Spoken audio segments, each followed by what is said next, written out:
Hey, Lee didn't make it back in time. Look at Lee. There he is. He's sneaking in. He's late. Hey, everybody. How's it going? Good to see you. We got a special guest tonight because I know a lot of people have been asking about it over the last several months. And so our special reclusive special guest tonight, he's going to give me a bunch of crap, is Andrew Munn from Apis Biologix. And, you know, we might get a special guest named Lee from Kodiak Farm Bees if he pops back in here. Yeah, I might be here now. Your mic's a little bit low, bud.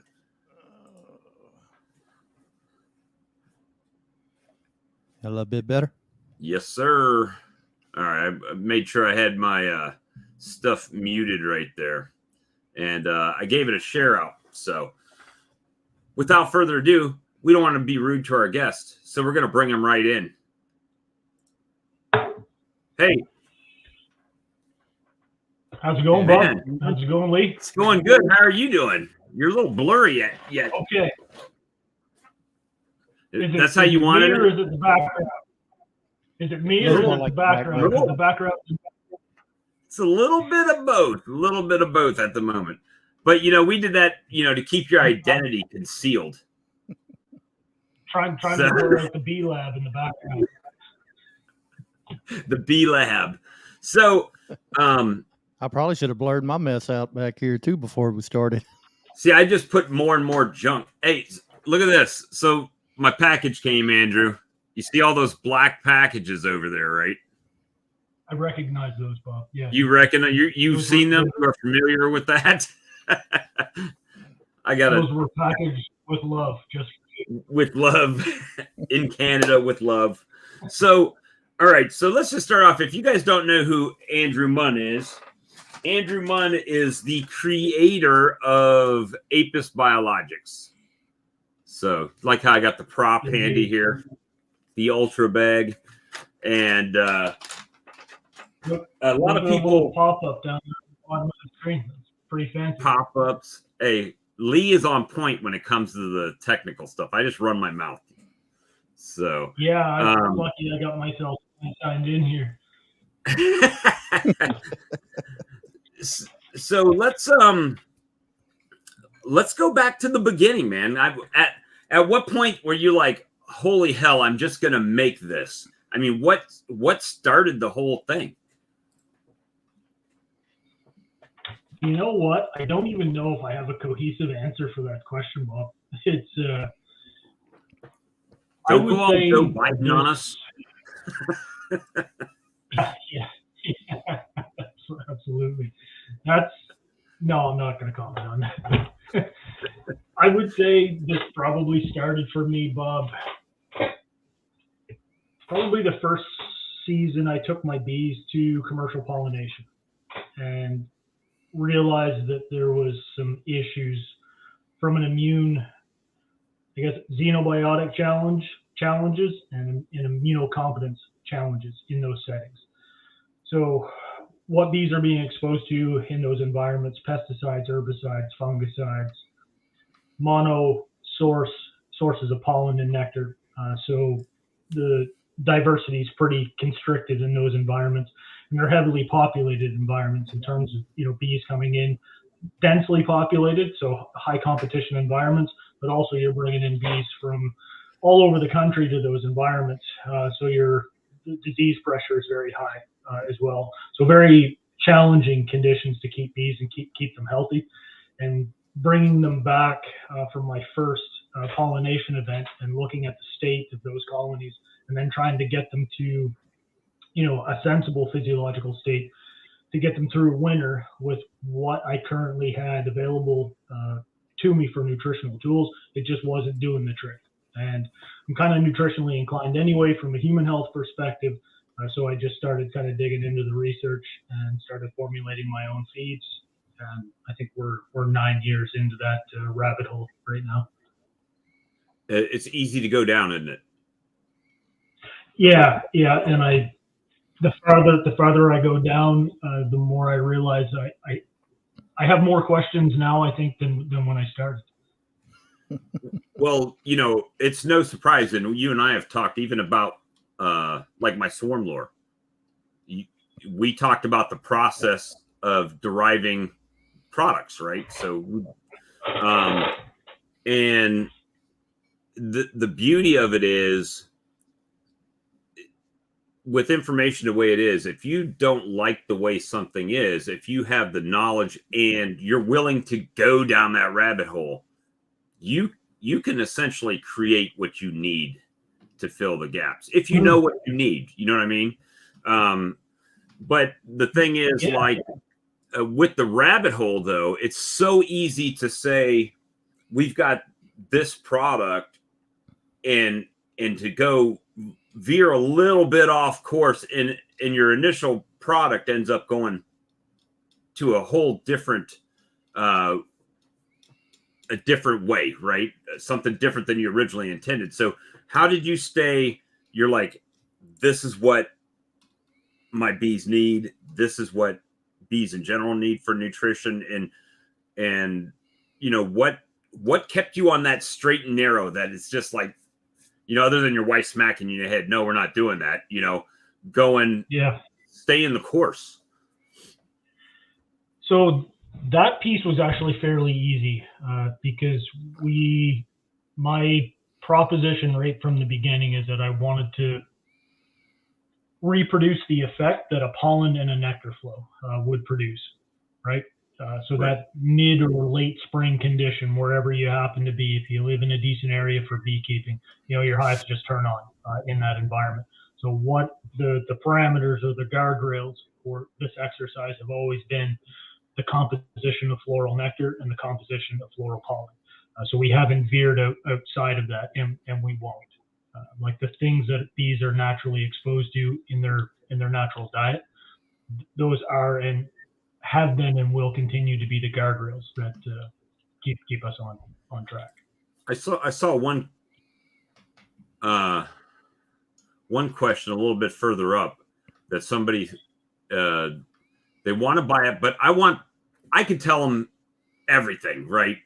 You and I have had this till you probably already, oh my gosh, Bob's on the phone again, but because people are asking questions, I want them to hear from you instead of from me, right?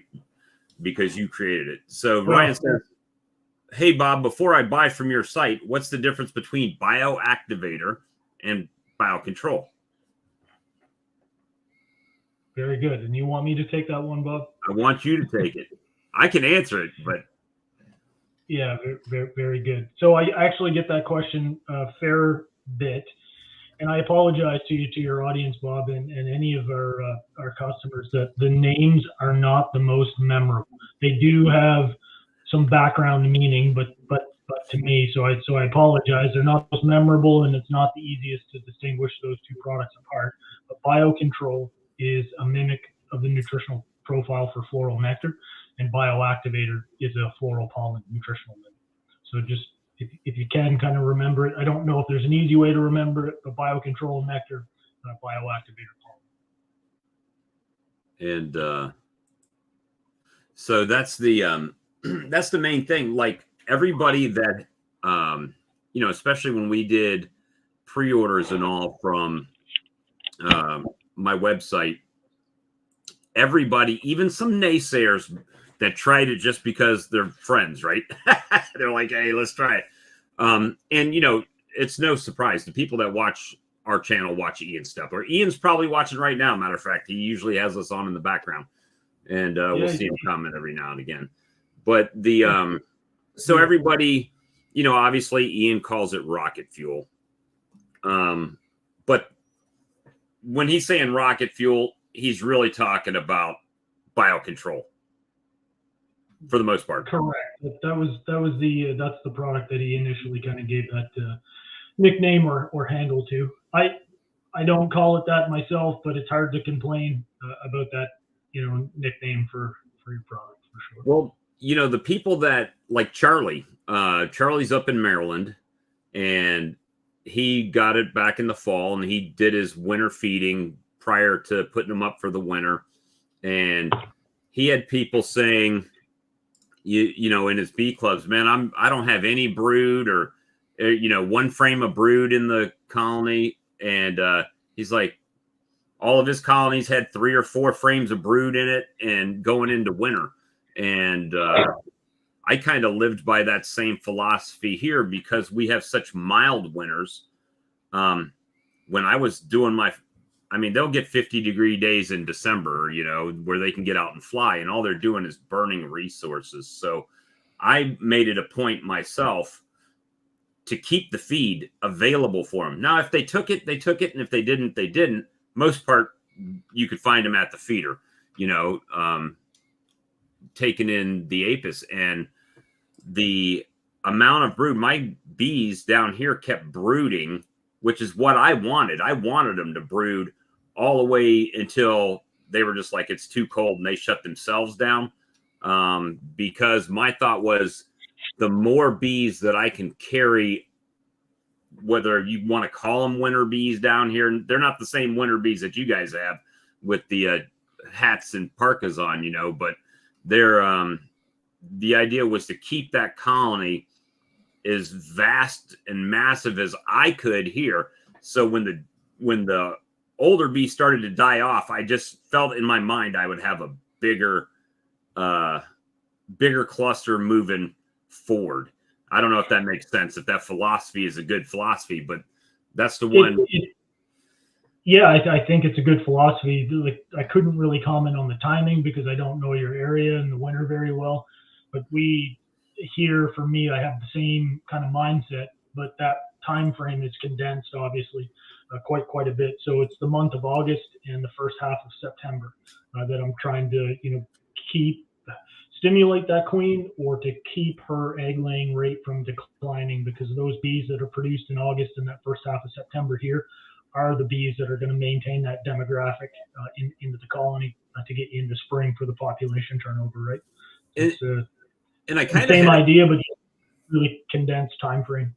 Well, the reason my thought was going there is because people say winter bees last longer, but they last longer because they stay clustered. They're not out flying, right? I was about to say, the further north, whenever it's so cold, they're not out. Yeah, they're going to last longer because, like you say, they're clustered. Down in the south, we don't have that cold weather, so they're out flying all the time.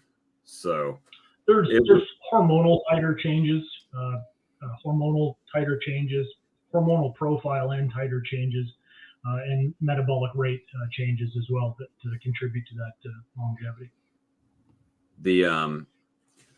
So Global Patty has picked you up, or you guys have worked out a deal with Global Patty. So we are offered on their website as an option right now. Yeah, good folks at Global. I just wish they were closer to me. Everything is 1,000,000 miles away from me. It'd be closer for me to drive up to get it directly from you at your place. Try living in Canada. Then driving all the way over to Montana to their U.S. website to get it, you know. So it's kind of crazy here, and I'm sure it is there too, especially where you live. I mean, you're an hour ahead of me. Lee's an hour behind me in time. So it's let me see. All right, so Brian said something here for Flower Street. Studies show that it is the absence of pollen that triggers a colony to rear. Okay, whatever. If you want to say that, diutinous bees. Does Bioactivator delay the rearing of winter bees?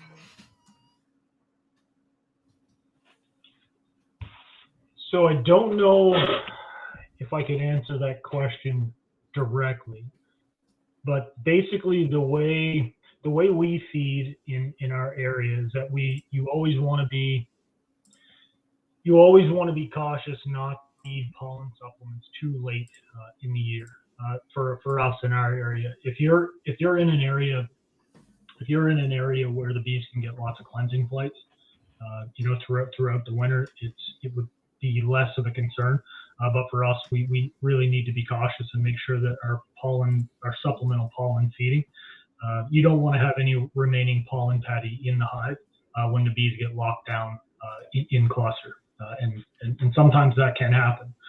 Usually we get a good break in the weather, like in November and December, and there'll be some days for some cleansing flights.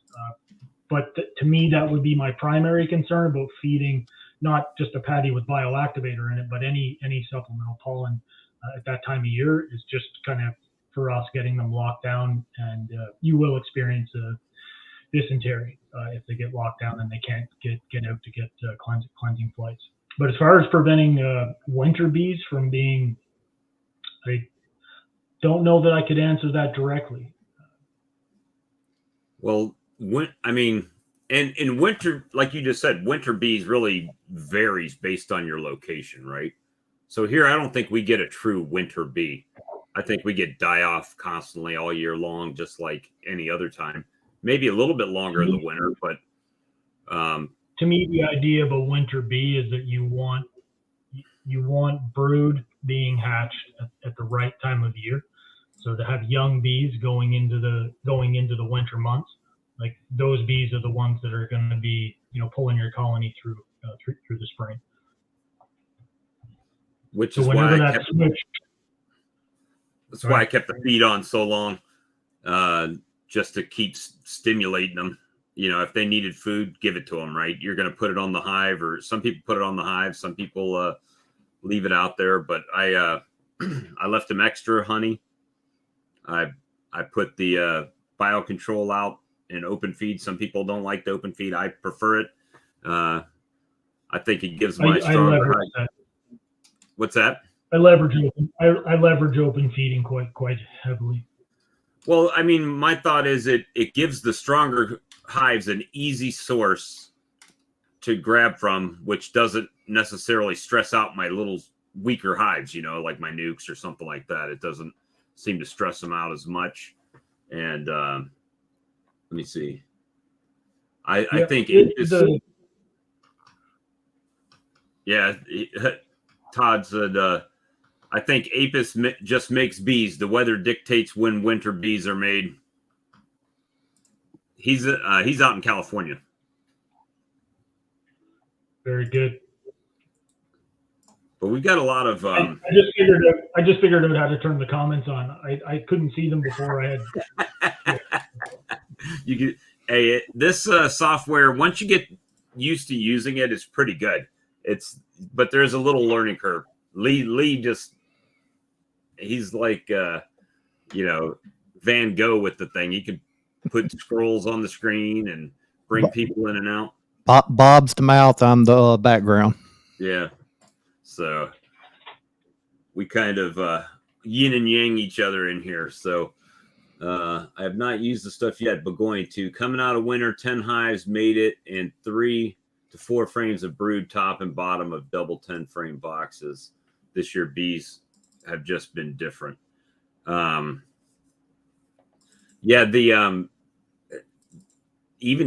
James has been a faithful user of the product up there in Canada, up in Alberta, and his colonies are massive this year coming in too, and he did a little bit different mite treatment, which helped him on that end, but his colonies came out just packed out of the shed. So it's it could be a good year as long as the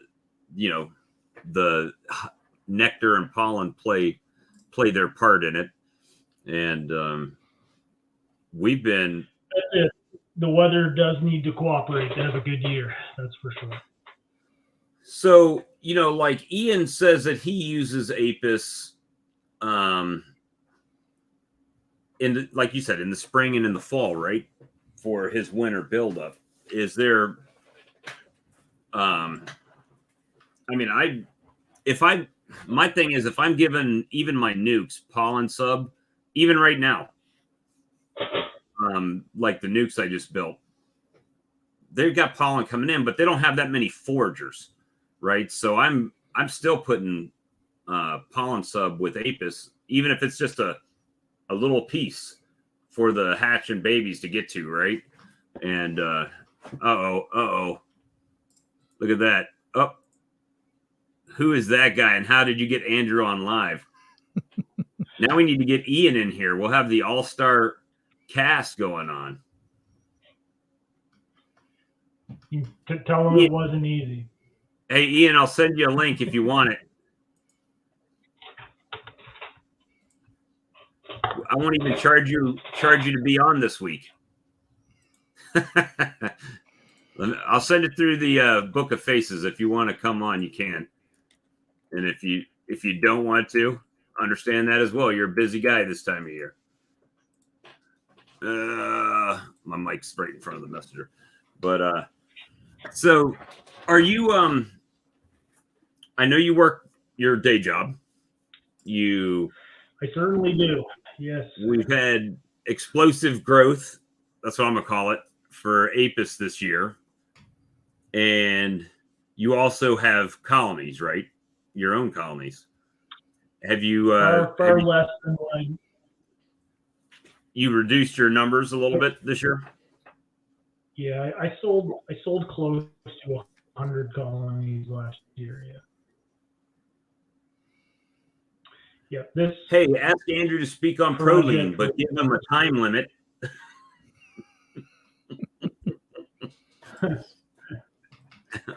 So, Andrew, what can you tell us about Proline? Well, I'll be brief. In the interest of brevity, I'll say that it's a very important component of the honeybee's natural diet. And I think that if we're going to endeavor to supplement our bees with biologically appropriate nutrition, we should be providing them adequate levels of proline. And that's my brief response. And that's the Cliff Note version. Indeed. So I guess we got product X that's in being tested at Ian's place there, right? He's testing a new product this year. Oh, did we lose you? No, you're lagging a little bit. Jay and Silent Bob of the Bee Chat community, Matt says. Lee's just chilling back there. He's not saying much. So Todd asked, what vegetation is rich in proline? Or is it pretty much standard in? Yeah, so if you spreadsheet out, a couple hundred samples of pollen and a couple hundred samples of nectar, spreadsheet out the amino acid composition. It's dominant in most floral sources. Some are deficient, and it turns out that some of the commercially pollinated crops turn out to be deficient in proline. And I suspect, I don't think that it's solely responsible for problematic conditions in pollination events, but I definitely think it's a contributing factor. But proline's fairly well represented in the natural environment.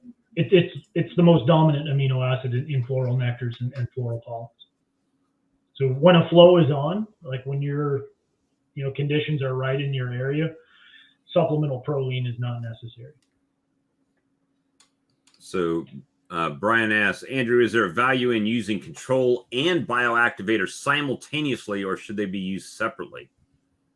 That's a great question, Flower Street Farm Bees, and I'm glad you brought it up because it's something that I don't think, in the absence of doing any marketing, I think that's a piece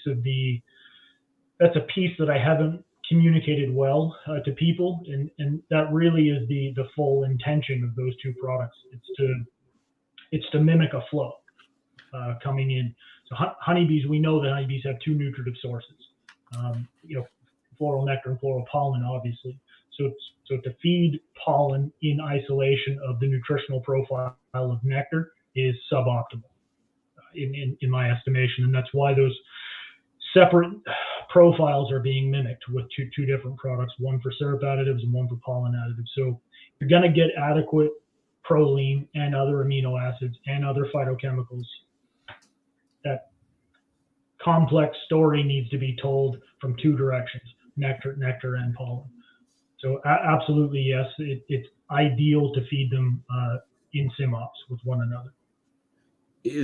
Now, speaking of feeding, and you and I have had this discussion, and there's not really much, there's not documentation, but other than the actual directions on the package, right? So you had made the statement to me before that putting too much can actually be an adverse reaction to the colony, right? Like if you don't mix it appropriately. To a degree, the margin of safety there is fairly, the margin of safety there is significant.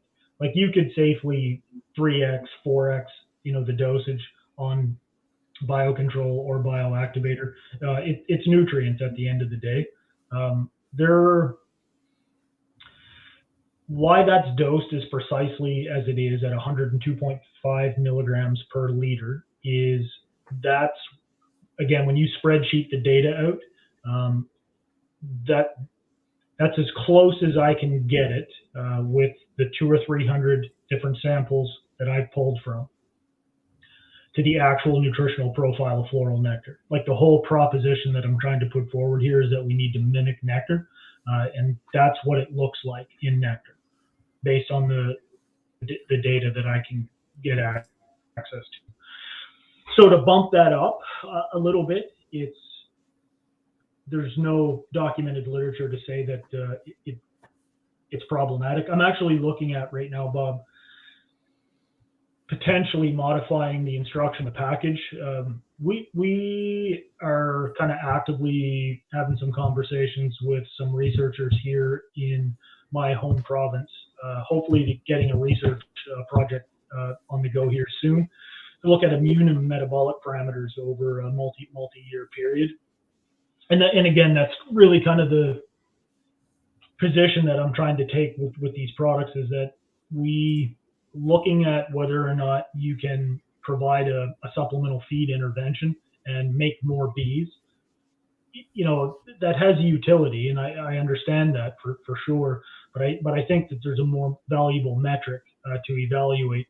If a beekeeper is going to spend money and farm inputs, so time, labor, and all of those investments into a management input, I feel that should make your stock healthier in a measurable way. Like what is it doing to the immune and metabolic status of the colony? That's kind of where I'd like to position these products, as slightly in a slightly different position than a pollen supplement to build more brood, or a stimulation type product. That's not what they're intended to be. They're intended to make your stock healthier, and because they're healthier, in a more immune, their immune status. Sometimes it's quality over quantity. Well, you get quantity because of quality, right? Like over time, when the immune status of your apiary is in a better place because of good nutrition, you just end up with more bees. Healthier bees make more bees. All right, let's see. Kind of flipping comments through here. Who else you got? You got Brian at Flower Street Farms was also asking on top of that. Say there's a nectar or a pollen flow coming in, but the nectar hadn't started yet. Would the bioactivator not be necessary then? If you have pollen coming in? If you have adequate pollen coming in, my opinion is not necessary. If it's diverse, if it's monosource, you might want to diversify that nutrient profile and put a patty with some bioactivator on there. But if nature is providing, save it for when it's needed. We had kind of a question up here about the 15% global patties. Mr. Steve here is asking, how much would you recommend feeding a newly installed package of the 15% patties? Would it be, say, a half patty, quarter patty, full patty? Well, there's some variables there for sure. That kind of depend on your area, the starting conditions of the package. I don't have a lot of experience with packages. I'll assume that it's about the same amount of bees in it as a decent sized nuke. You start out with a half a patty on there, see how they take it. Once you get some brood established in there, their consumption rate will probably go up. It really depends on what your natural conditions are producing along that timeline too. But I would start with a half a patty and see what they do with it. If they bang that back, give them a whole one. And hey, Brian, check your Facebook Messenger. Let me see. Earl's got a comment. Andrew, can you elaborate a bit on the different enzymes and profiles in Apis and their importance? Different enzymes and profiles in Apis and their importance. Well,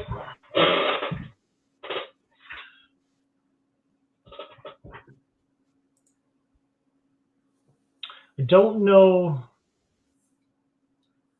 What I would say is that everything that's in those packages is important because it's in floral nectar or it's in floral pollen. That's what I would say to that. In particular, if you want to pull out one of those nutrients, I'd be happy to talk about it a little bit. All right, so William Kurtz with Grumpy Bill's Bee says, then where does the Proline come in? So Proline comes in right on top. That's the first order of business in both of those nutrient profiles, so Bioactivator and Biocontrol. And the reason being is because the reason it's the most dominant in those packages is because it's the most dominant in floral nectar and floral pollen. And what we're trying to do is we're trying to bring whatever pollen supplement you happen to be using, or whatever nectar or whatever mechanism you're using to get syrup into your bees. We're trying to bring that proline content up to what it would look like if there was a flow, a nectar flow and a pollen flow. We gonna bring Brian from Flower Street Farms in. He's a teacher. He asks very good questions. He's probably got 1 million of them. So, Brian. Hey, Brian. Hello. Good to see you. I am a learner tonight. I am not a teacher tonight. Well, you seem to have a lot of good questions, so we'll just put you in front of the man and let you shoot them away. Yeah, well, nice to meet you, Andrew. Thanks for coming on. Really appreciate it. I've been intrigued about your product, but I've always wanted to learn more about how to use it in a targeted way instead of in a shotgun kind of pattern of how to maximize the use of it. When should I use it? When shouldn't I? That kind of thing. So that's kind of what I'm trying to get out of this evening. Yeah, understood. Some of those questions it's challenging to answer them with, if there's good background information, I can certainly take a crack at some of those questions, but everything, I mean, you know, I'm preaching to the choir here, but everything is so area specific with weather and what the natural environment is producing and what your intended outcome is. What are you trying to do with your bees? So there's a lot of qualifiers in beekeeping, as I'm sure you're aware. So when you say something like control mimics the nutritional value of nectar, how variable is that from nectar source to nectar source? Quite a bit. You'll see quite a bit of variation in the amount of B vitamins that are in nectar. You'll see variations in the amount of vitamin C. You'll see quite a bit of variation in the amount of amino acids. The phytochemical contents, the bioflavonoid profile will vary quite a bit.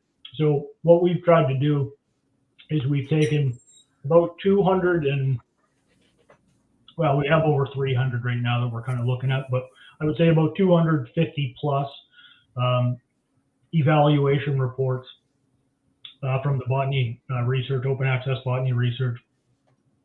And we plugged that into Excel spreadsheets, and we ran the mean concentration of each of those nutritional elements. So the first exercise was to ID them all, like what is in floral nectar, and then it was to quantify them, plug that into Excel spreadsheets, and then take the mean or the average concentration. So what's the average representation of proline across 200 or 300 different nectar samples? What's the average concentration of tyrosine?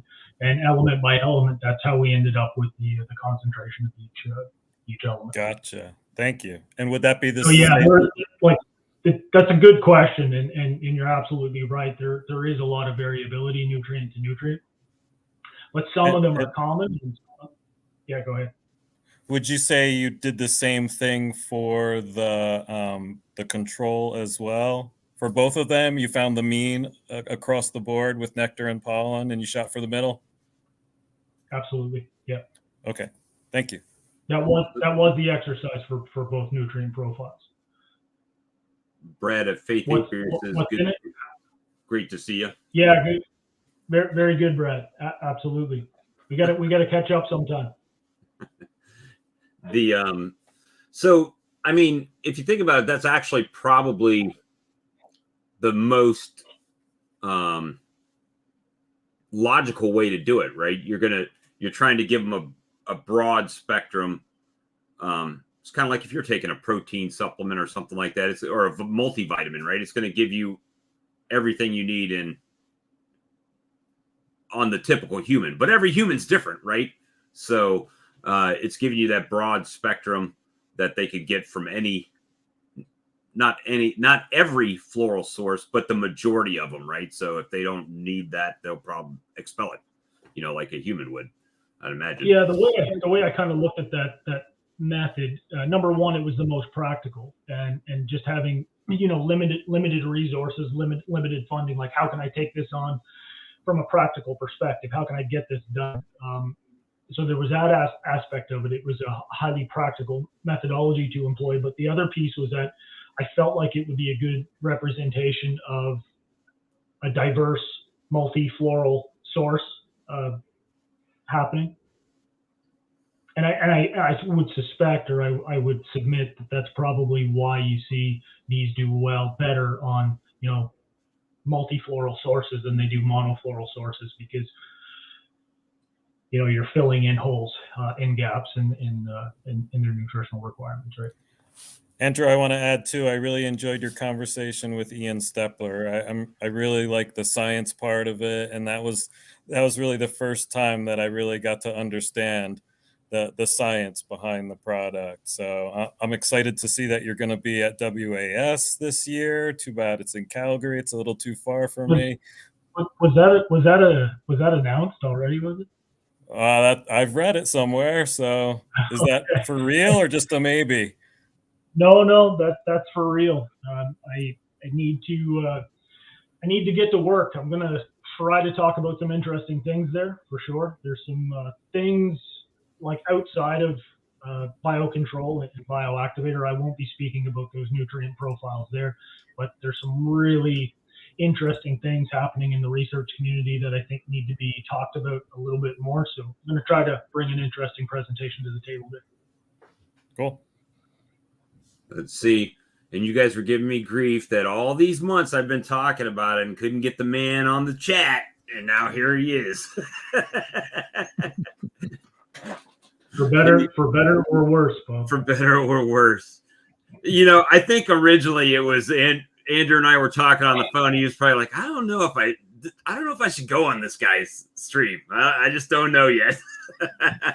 took him 6 months, but we got it. It's not you, it's me, Bob. Well, you were very clear from it was probably the first or second conversation. I'm like, oh yeah, we do this show. Can I get you to come on? He's like, yeah, that's not my gig, bro. I'm gonna let you do that, and I'm gonna do this. So it really is. Like I'm starting to come to the realization that if I'm going to do this and I'm going to be in this space, I should probably talk to people a little bit. I am a bit out of my element, but I think it's necessary. And it's kind of fun. Once I get going, like it's not bad. It's just not something I do. It's just the four of us here with 67 people looking on. That's it. Yeah, no big deal. Big, easy peasy. And Lee, I mean, he's just watching the comments and he's in his thought process. And then he'll come out somewhere in the back. He'll have this. Well, what about this? And then I have a little brain fart every now and then. I'll figure something out.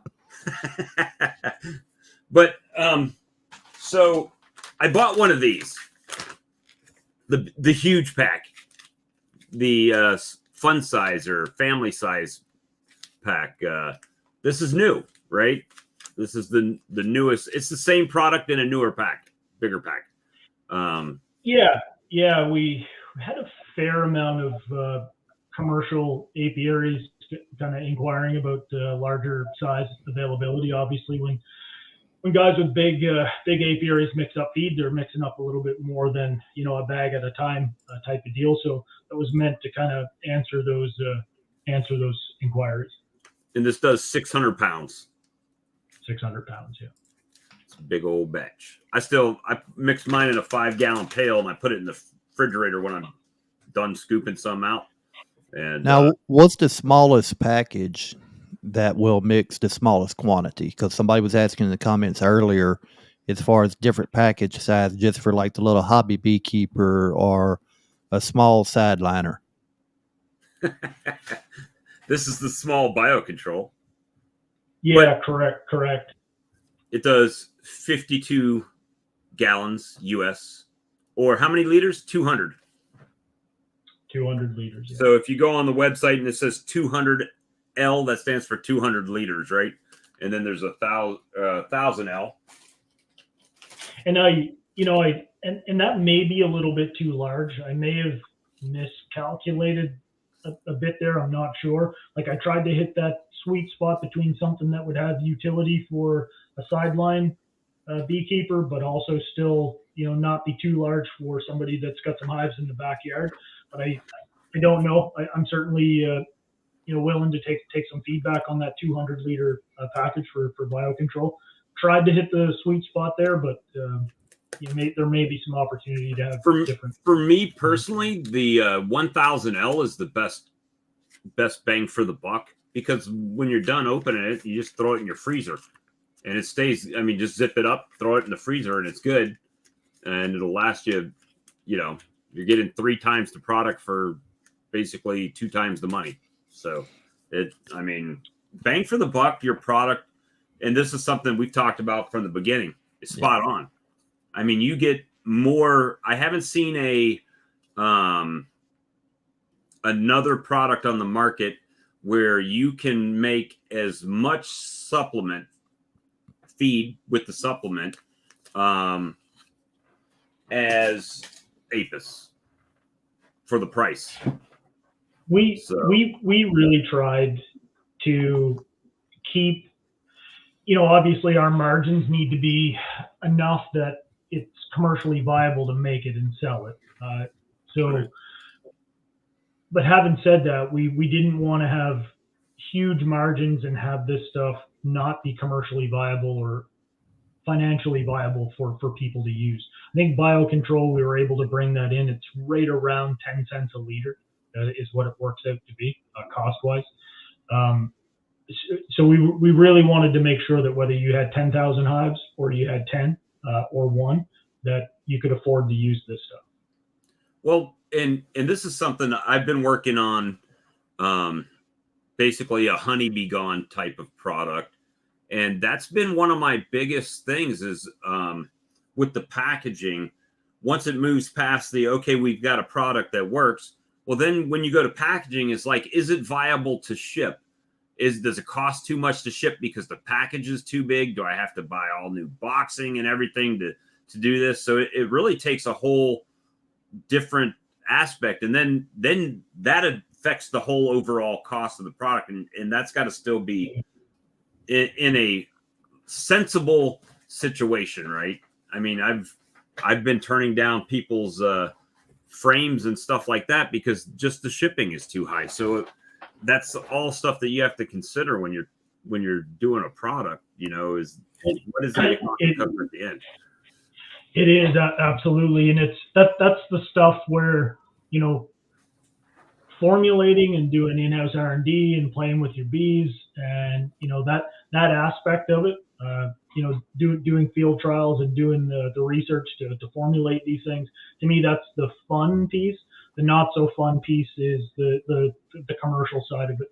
But you're absolutely right, Bob. Like the reason, we have very bland packaging, nothing overly fancy. Like everything about this is meant to cost optimize to keep the cost to the end user down.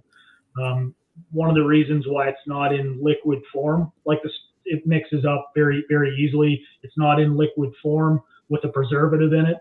It would be a lot easier. I understand that to mix at the operational end, but then you're buying water. You're paying to have water shipped to you. So there's every aspect about it is meant to cost optimize for sure. Well, I've actually, and that's kind of what I've decided in my mind. It hasn't been said as official yet, but with the honey rustler, for lack of a better word, right now, I've thought about doing it in just a concentrate, where it's a 2-ounce squeeze bottle. I can use all my same packaging, just have to get a new label, and then you just take your spray bottle, put your water in it, right? And that saves that shipping cost and the huge bottle that would take another larger box and all that. And that makes me be able to keep that price lower.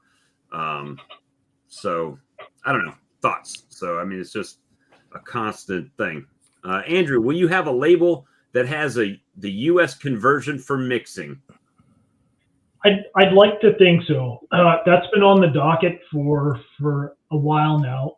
Right now, I need to managing work streams right now is very challenging. Where I still work a full-time job as a safety consultant, and I need to have standardized packaging when things go out.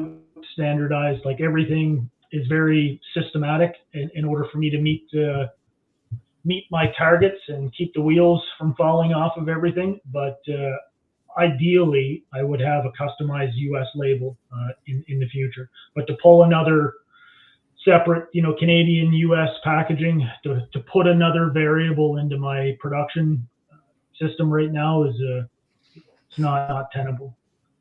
Well, maybe adding a page to your website could answer that. Just putting that information on your website so people can look it up and you don't have to change anything. They have this wonderful tool called Google. I use it all the time. If you haven't tried it, us Americans are notoriously bad at math and geography, apparently. But so we figured out it's about 1/8 of a teaspoon per gallon is what it comes out to weight-wise. The weight that's in 1/8 of a teaspoon is almost spot on to what you need in a gallon. So if you're making 5 gallons, just multiply that times 8. So 5/8 teaspoon, right? Or just over a half a teaspoon. And, So your I've looked. instructions and go ahead, Andrew. Go ahead. I was No, going to no, say I insist. your instructions say to mix it with water in a blender. Is that for emulsifying purposes? No, there's no emulsification. It's you probably determined this on your own, but that's not actually necessary to use a blender. You can really just kind of mix it up with, it doesn't take a lot of mixing to get it to go into solution. It's more of a that was my precautionary question. statement. We've watched Bob put it in a quart jar and then just shake it up. So I've been using that method. That's sufficient? it works great. Yeah, basically you'll know if it's sufficient if you don't see any particulate in the bottom. Like if the stuff's settling, it still needs to mix. It does go into solution quite readily. The blender statement is just kind of a precautionary. I know that people will get it into full solution if they hit it for 10 seconds in a blender, right? Okay. And my next question is about like any additives to prevent fermentation, like Honeybee Healthy or a small amount of bleach. Does that have any negative impact on the product? So I haven't done any in-house study on that. I don't recommend it because I don't know. Okay. I don't recommend people putting anything in their syrup that's not in nectar. My trick to that has just been mixing what I'm going to use, and hopefully I can put on the appropriate amount where it's not sitting in the bottle for too long. And, I certainly get the need for people to preserve their syrup, especially when you're ordering in 1,000-liter totes, getting it dropped off in tanker trucks and that kind of thing. Personally, myself, I've always tried to avoid adding things to my syrup that I don't know how it's going to affect the bees. Bleach, obviously I would have some concerns with that. It works, but it's a broad spectrum disinfectant. I'm a big, I've been down the rabbit hole of bee microbiome for quite some time, and for the same reasons that I have reservations about essential oils, it's the same reasons I have reservation about bleach. Thank you. Sometimes I'll put a cap of like apple cider vinegar in. Now, acidification, to your point, Bob, I've done a fair amount of, we'll call it research, digging through research publications and field trials in my own apiary with acidification, different means, methods of acidification. Citric acid, ascorbic acid, or vitamin C acidification, lactic acid, 88% food grade lactic acid. I've done a fair amount of acidification with that as well. And there's a good body of research to support that exercise as well. What's your target pH? For syrup, generally speaking, anywhere between 3.7 to 4.5. Thank you. What, you mean all beekeepers don't have a set of pH strips sitting handy where they can just grab it and test the pH of their syrup? You didn't know this was a tool you need in your toolbox? Yeah, sir. There's some utility there. If you go to PubMed and just kind of start going down the acidification rabbit hole, there's a pretty good body of literature to support that exercise.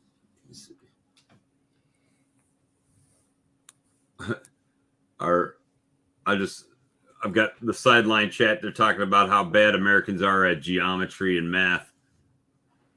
Geography. And reading too. See, there you go.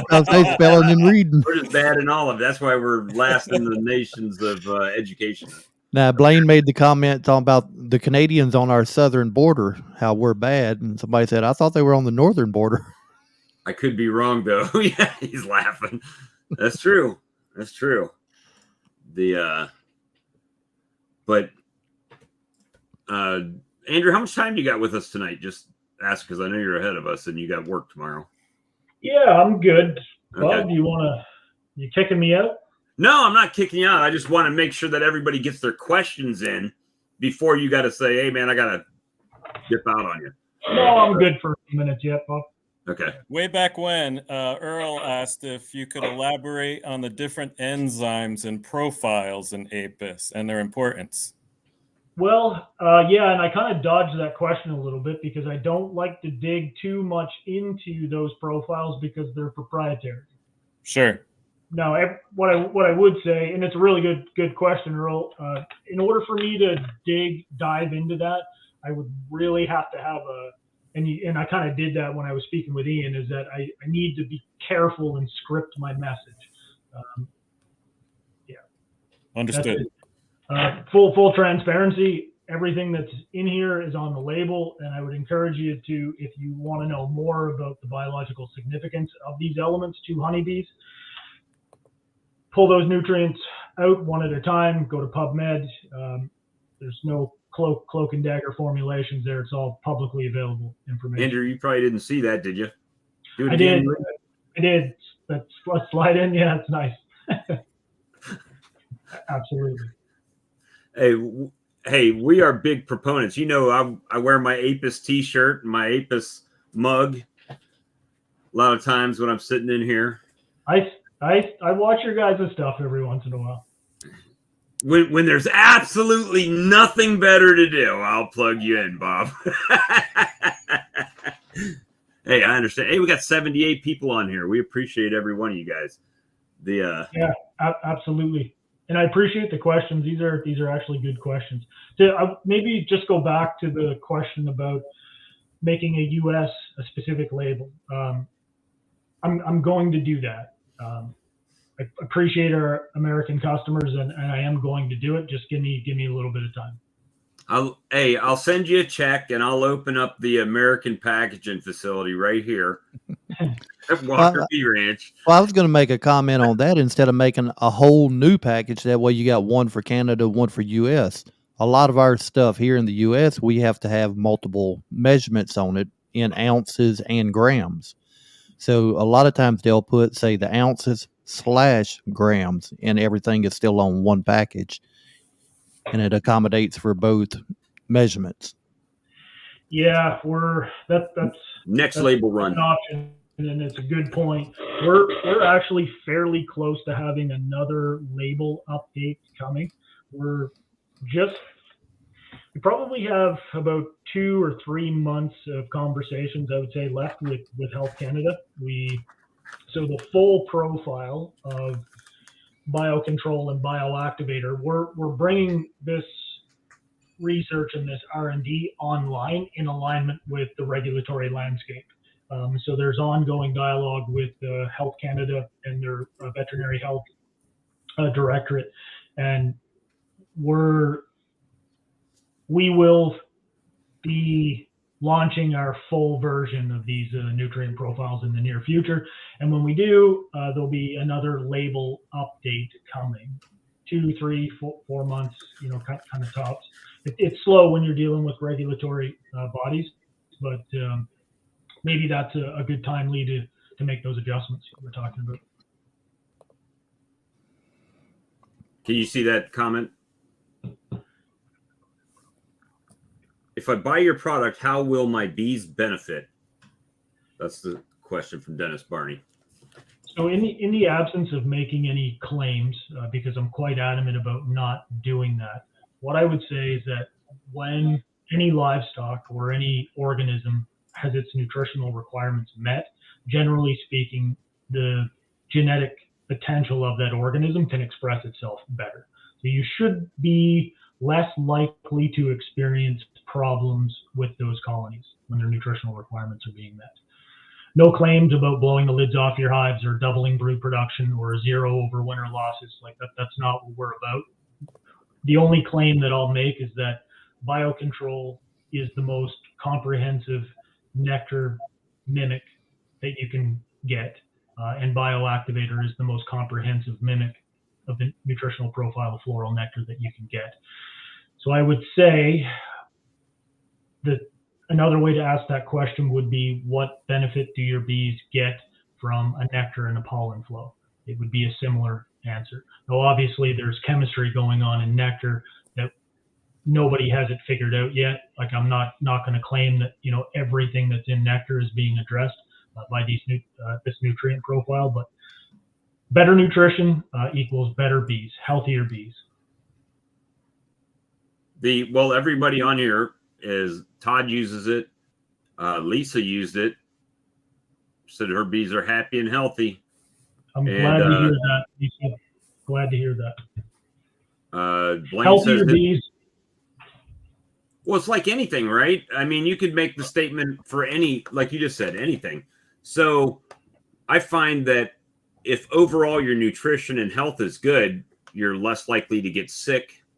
I'm not saying this will do that for the bees. I'm just saying, as a general rule, if things are healthy, their own immune systems typically do better. They respond better. They fight disease better. They're healthier overall. That's it. What I would encourage people to do to get more specific answers, like, I'm very hesitant to make any claims, so we will be in a position over time to make specific claims, but I'm going to let independent research publications make those claims for us, and that takes time. Like, we're actively engaged with some PhDs right now, and we're going to continue to pursue that path to get third party validation by some, you know, PhD biochemists to look specifically at the immunocompetence and metabolic fitness of honeybees compared to control when these nutritional profiles are being met. But that's going to take time. I mean, we're talking a couple of years away from publication if we started those trials now. So that does take time. In the interim, if you're curious about mechanistic effects from feeding these nutritional profiles, each one of those elements, I would encourage you to just go to PubMed. That's the most open access repository for publications. Not all the research publications that we've used to formulate are there and open access, but generally speaking, you'll get some good information. Take those nutritional profiles one element at a time, put them as a search query in PubMed or other repositories for research publications, and there's lots of mechanistic publications there. Dennis says, can you give too much in the mix that would be detrimental to the bees? We kind of covered that already. You said probably 3. If you went 3 times, you'd probably still be good. Yeah, like if you look, and I would say,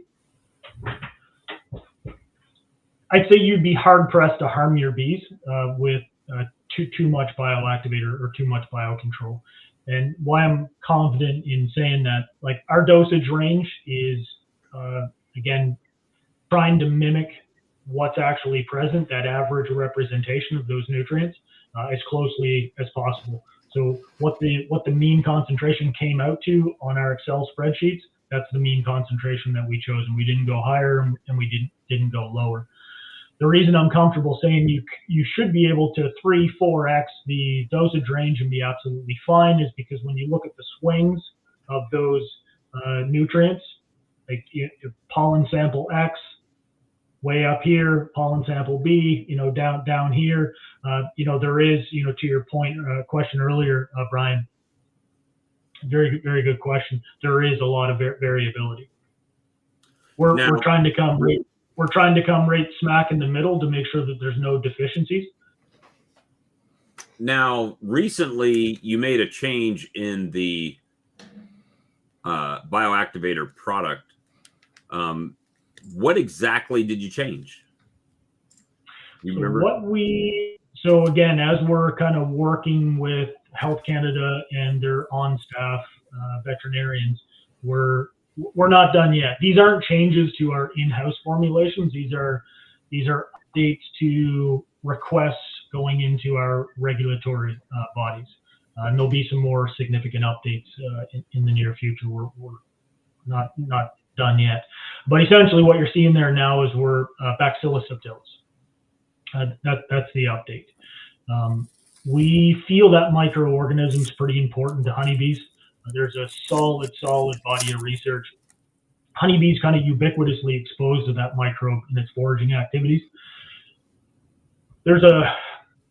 I think from an immunocompetence perspective, there's some benefits to having this microbe kicking around in the honeybee food matrix because it produces a lot of antimicrobial peptides, and there's a good body of research on that. But in particular, there's a set of molecules that gets produced by this bacterium called menaquinones, or vitamin K2 homologues, and there's 3 or 4 homologues of vitamin K2, but MK7 in particular gets produced by Bacillus subtilis.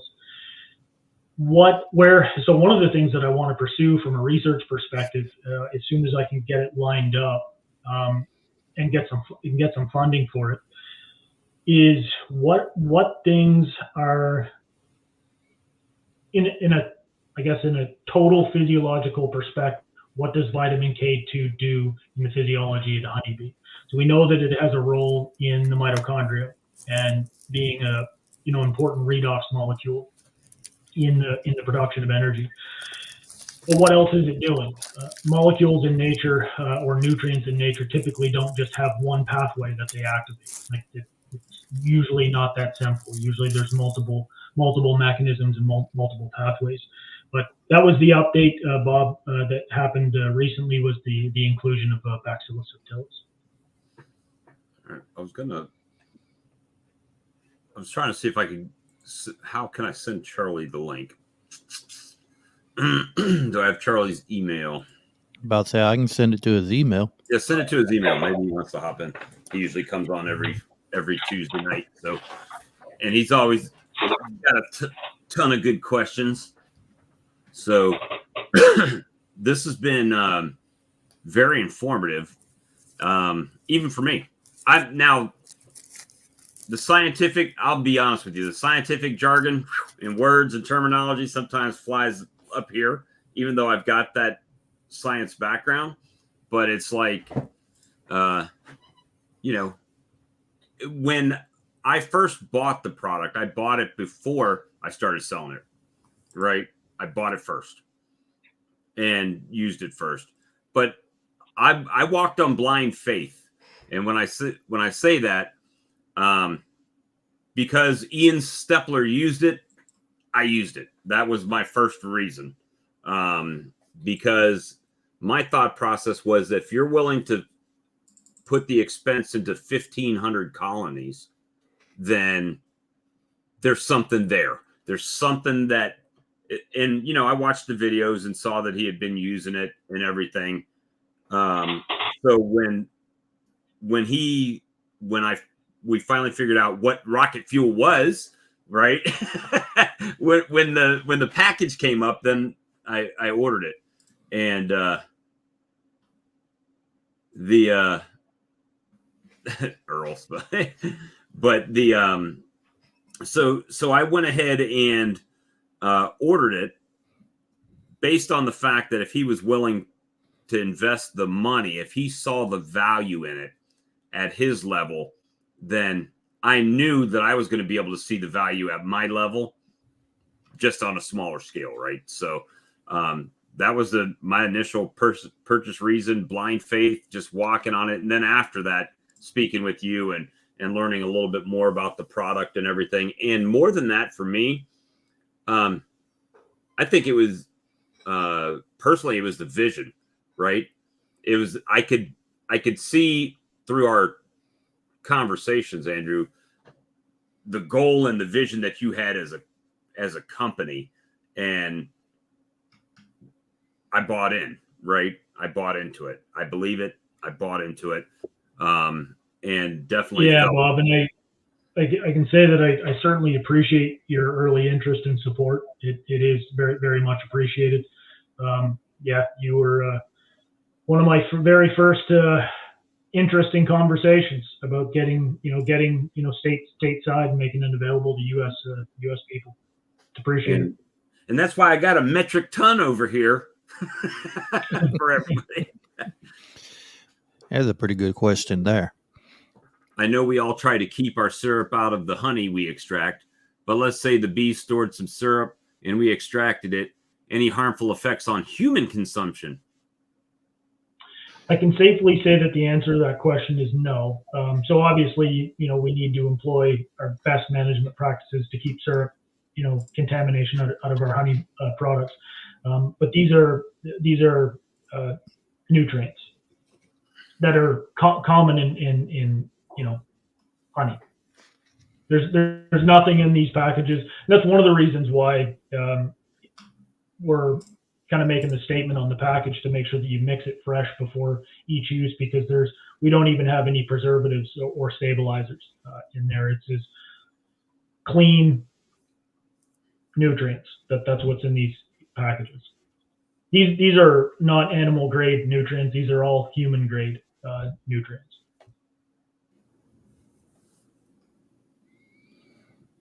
Dennis, I haven't seen you in a while. You got to stop by next time you're around. All right.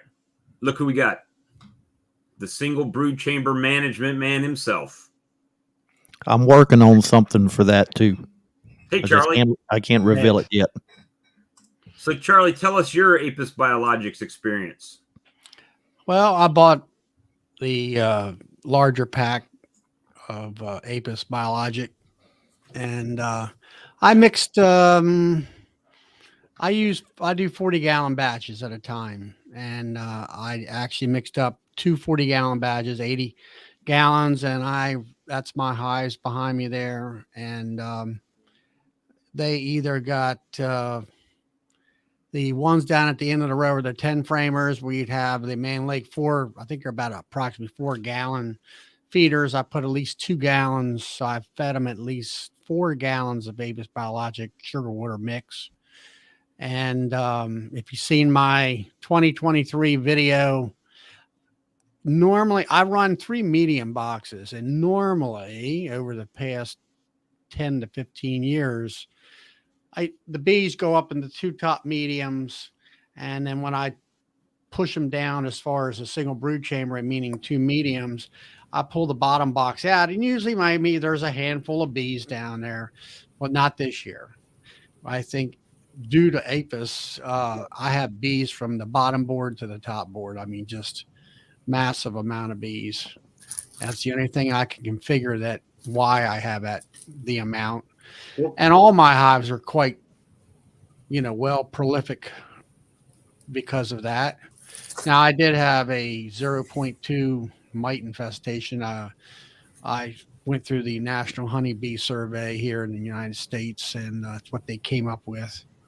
Well, you I think that's definitely contributing to your. What's that? Yeah, having mite loads that low is definitely contributing to what you're seeing. There's no question. Yeah, I think so too. It's healthy feeling. Bees that are healthy, and I haven't gotten back the. They only sent me half the results back, and that was visually they didn't see any, like K-wing and things like that, and it was 2 mites out of like almost 1,100 bees out of like 8 or 10 different hives. They took samples and put them in there and did alcohol wash. And then the viral load, I have not received that information back yet, but I think I've got a pretty good mite treatment program. I do at least 3 different products. Last year it was Formic Pro and Aprovar and oxalic acid throughout the winter, a couple times a month at least, if I got the weather conditions.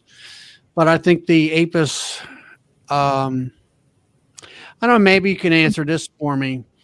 I fed it in the fall, of course, through top high feeders, and of course they're drinking some of it or consuming some of it, but also they're storing it.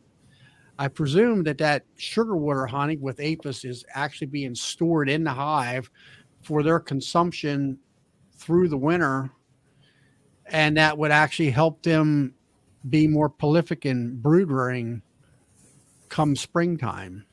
Would you, kind of come up with that type of conclusion? Yeah. So I would agree to that. So I feed one of the primary ways that I use biocontrol is to feed my colonies down for the winter months. So to me, that's one of the ideal. So obviously spring build up, and anytime you're trying to build packages up, there's lots of in season, use cases for those nutrients. But for me, that's my primary, the primary time that I focus on putting biocontrol in my syrup is for my bulk up period in late summer and fall. Just to your point, to make sure that. Yeah. Now, see, that was another thing, and Bob alluded this early on.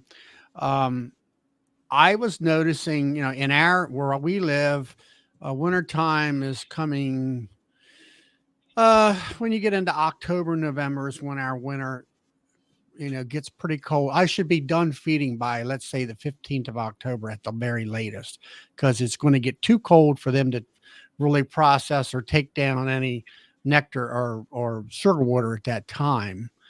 And I had a friend of mine, he had about 20 to 30 hives, and he lives 20 some miles north of me. And sometimes he has a lot better nectar sources in his area, better than what I have.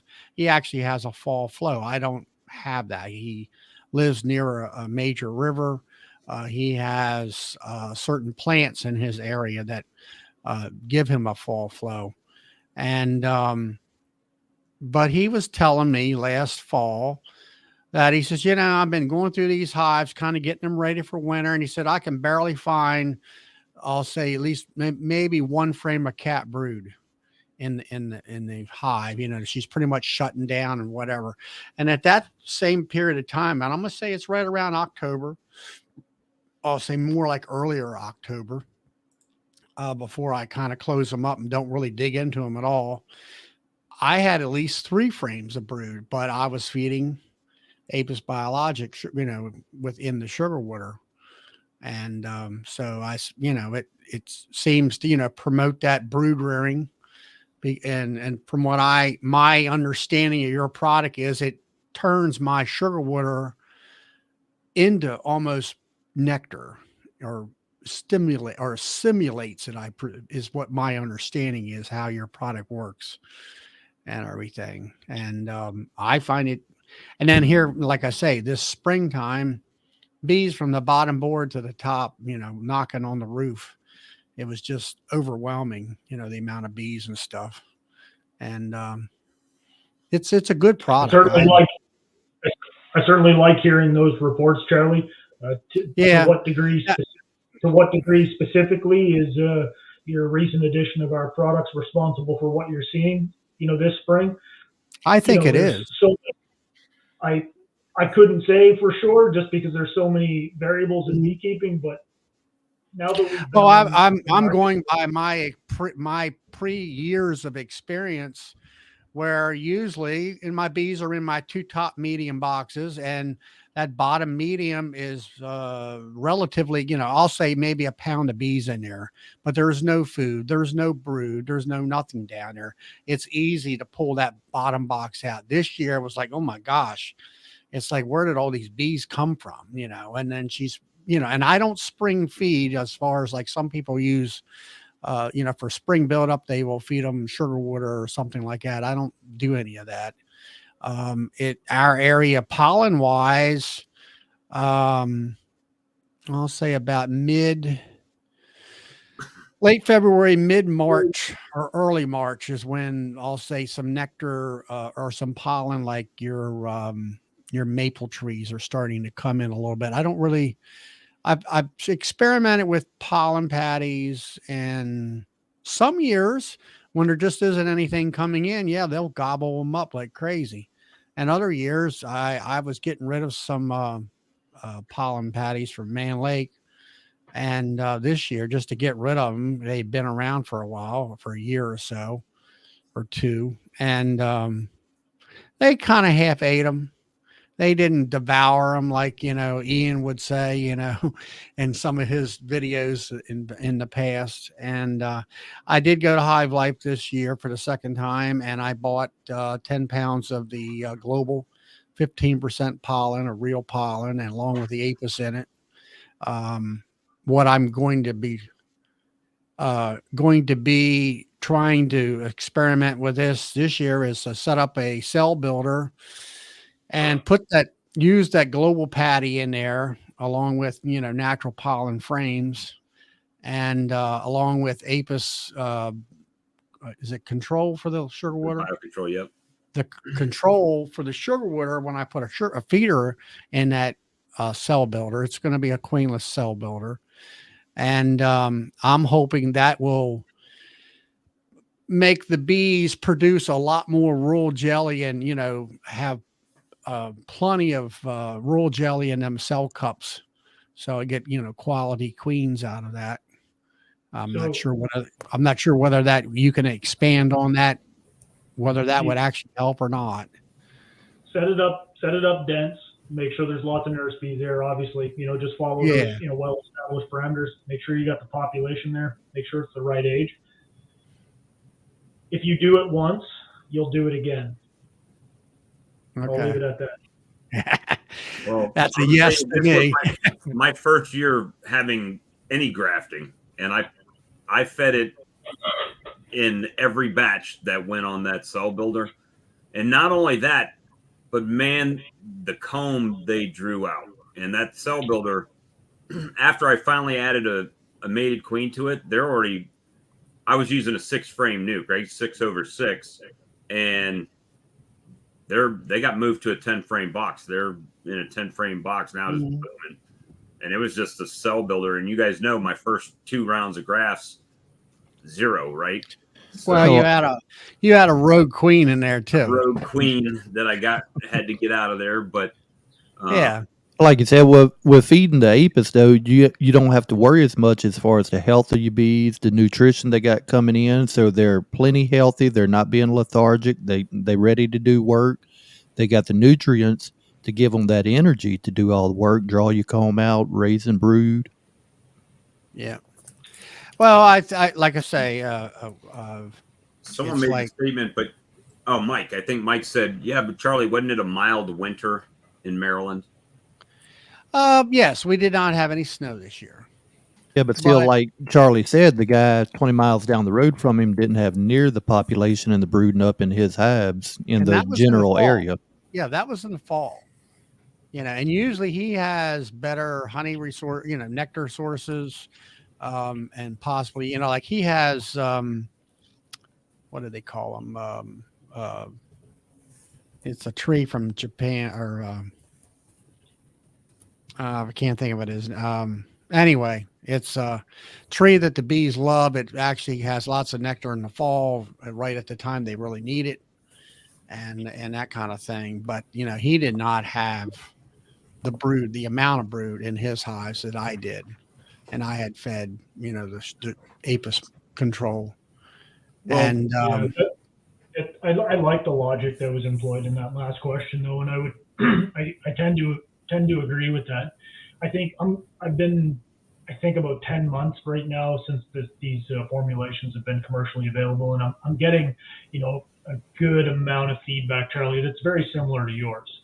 Okay. I didn't launch this haphazardly. This is 9 years of work. Yeah. Oh, well, I mean, I already know. I've been watching Ian he's been working with you for 7 years on this project, from what I understand. It's my understanding of watching videos that he's been talking about rocket fuel for, like, you've been, tweaking it and whatever for over 7 years, I believe, the way I think it is. It's been a while. It's been quite a while. It has. So, I have a pretty good understanding of what this does to an apiary. I'll leave it at that. Like my own apiary as well. But I think your product, to me, it turns common sugar water into nectar almost. It's that close.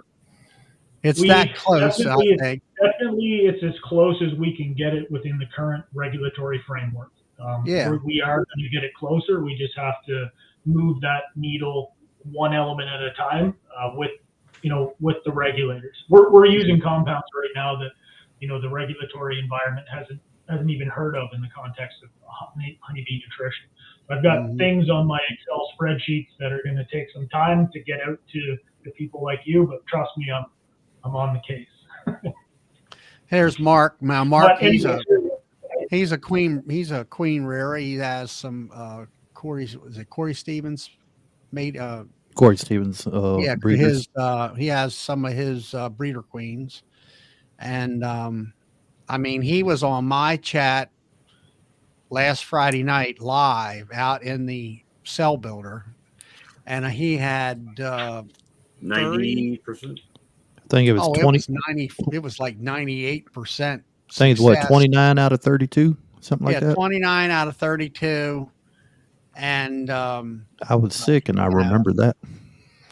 yeah, that's right. And look at the he's using the stuff. He says, I'm using 12.5 pounds of sugar to 5 gallons of water, 1 teaspoonful of apis, and a pollen patty with apis in my cell builders, and I'm seeing floods of royal jelly in the cups. Yeah, that's good stuff, Mark. Keep up bring the up good work there. I got bring myself up Bohemia bees there. Just before we jump into that, I got myself down. I dovetailed off into a rabbit hole. There was a comment that came up, Charlie, just a few minutes ago, and it was about a mild winter. And the point I was trying to make there, and then I kind of lost my train of thought, but I like the logic that's being employed in that question about a mild winter could be contributing to a mild winter. Your low mite loads could be contributing to, or guaranteed they are contributing to what degree, and it's hard to flush it out, to what you're seeing in your hives.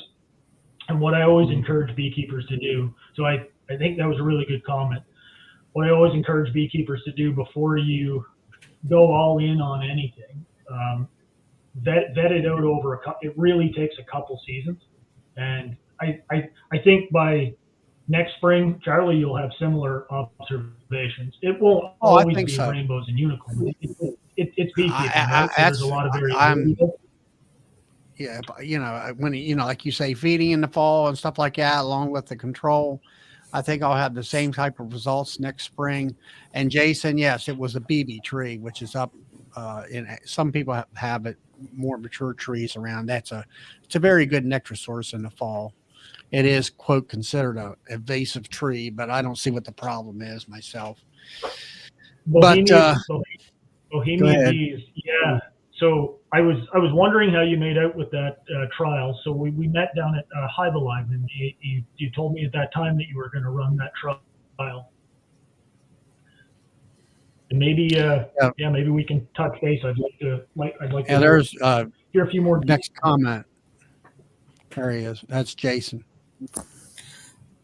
I noticed that most people, when they talk about using apis, are talking about the biocontrol mostly. Would that be accurate?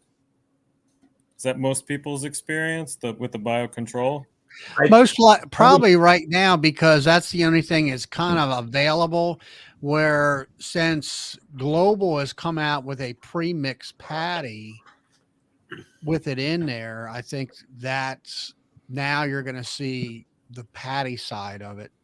That, and then when we started seeing a whole bunch of it towards the end of last year, it wasn't that time of the year to be feeding any pollen sub or pollen patties. Everybody was trying to add the sugar water on for the fall and winter. Yeah. So that's where most of the control will come in. Well, and I think, and a lot of people don't mix their own patties, right? If they're small scale, they'll buy a box of patties. And so,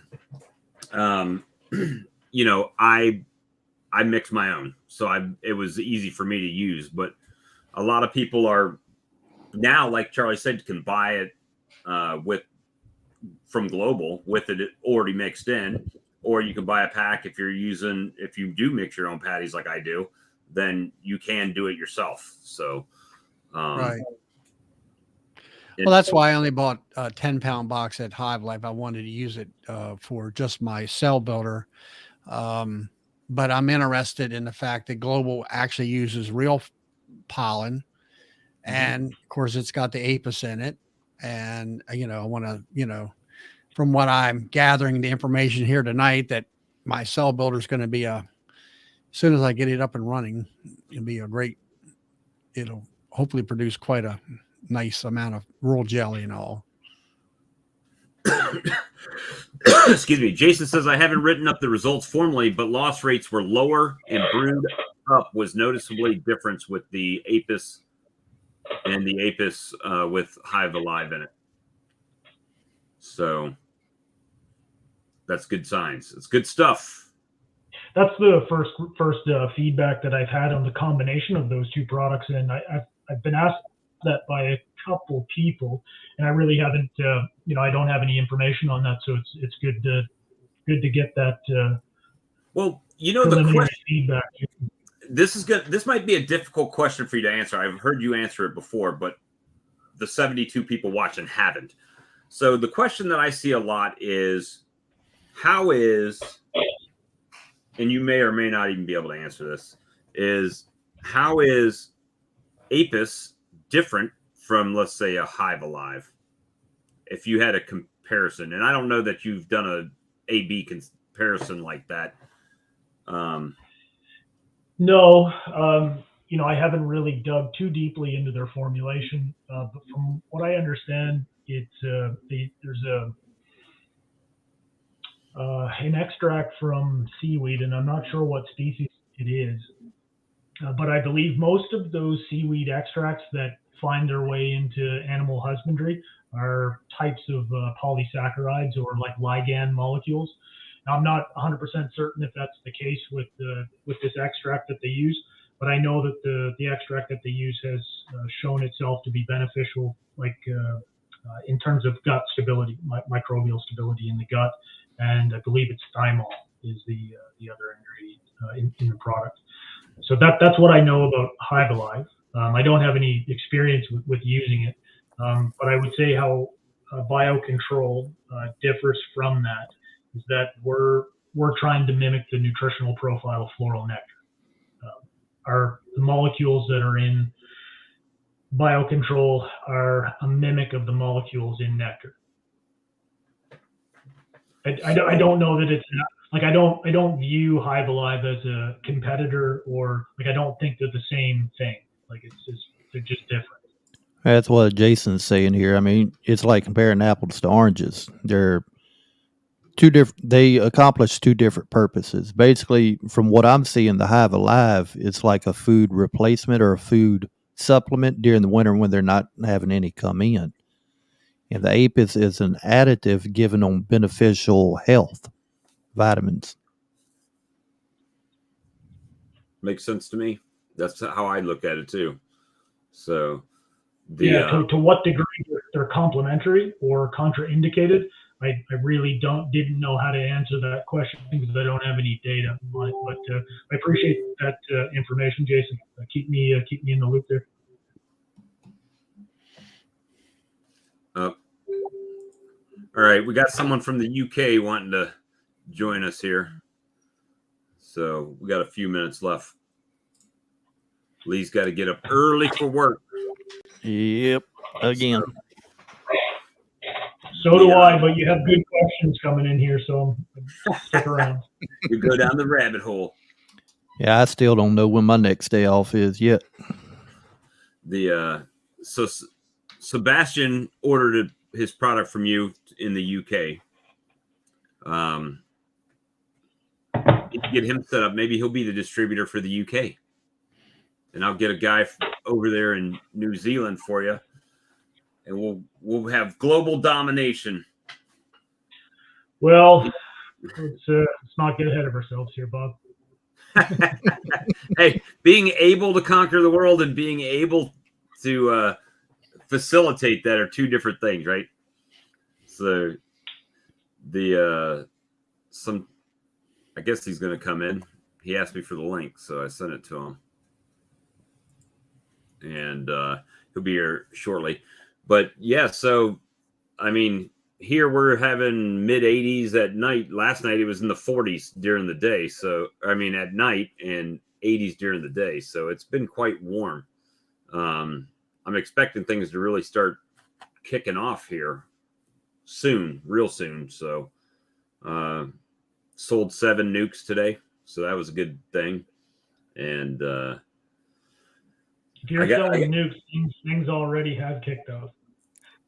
Well, yeah, here, so I sold I sold 7 today. The guy was like, yeah, I need 3 on Tuesday. And then he messaged me back and said that he wanted 7. So I was like, oh, okay, I could do that.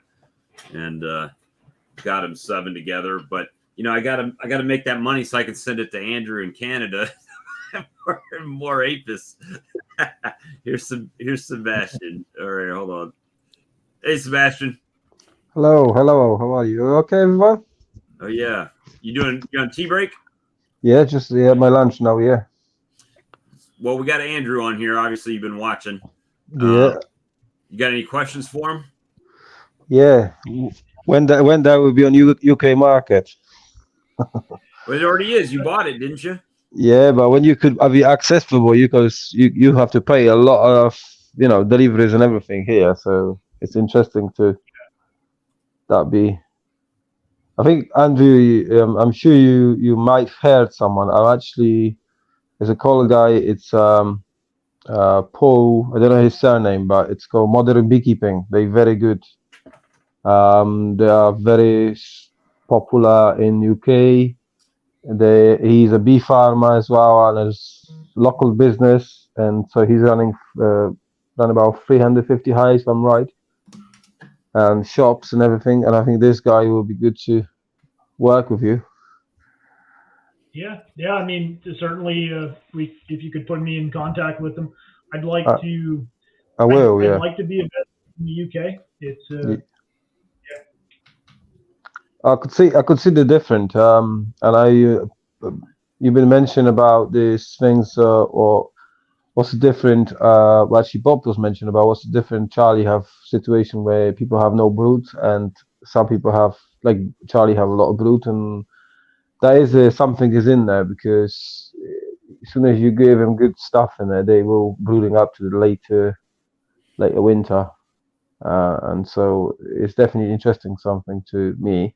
I got that already in my hands in my cupboard, so I will use my one in. I feed them for winter them, so I will definitely use it, and I will make it. I'll make sure I will make videos on that as well. What's the best adding to the syrup? What's how much you were adding? How would you prepare that to adding to the syrup? How would you?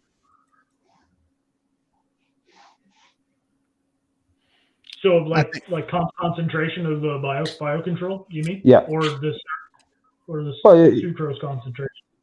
No. I'm saying so how you will mix it up with syrup? So we make a syrup 1:1, and then you adding bio to the syrup. How do you do it? How do you mix this? Because it's in a powder. Yeah. So for me, I just take a little bit of water, and whatever my pre-mix works out to be, like however much syrup I'm mixing for that feeding round, I'll pre-mix the corresponding weight, so 102.5 milligrams per liter. And again, there is some, you can go a little bit higher than that. What I would encourage people to do is to stick to that under normal operating conditions. But if you've got a set of colonies that you have set them aside, like you've got some weak straggler colonies coming out of winter, or you've got some, got some nukes that just, don't seem to be growing or that kind of thing, I would encourage you to experiment with coming up a little bit on that dosage range. If you know you have 6 sick colonies, I would say try doubling it for those colonies. Yeah. I'm probably going to get to a place where this package has a recommendation from 1 to 3x, and then I'm going to try to that might warrant those different dosages. But anyway, to answer your question, I weigh out the proportional amount of biocontrol, so by weight, so 102.5 milligrams per liter. Weigh that out in dry powder. Add it to a little bit of water. You can I do actually use a blender just because I have one. close to my mixing station. But you can do what Bob does and shake it up, whatever works to get it into solution for you, whatever you need. And then I just dump that into my syrup, and then you give your syrup a mix with whether that's a pump or however you do that, right? So it's definitely no warm water required to that.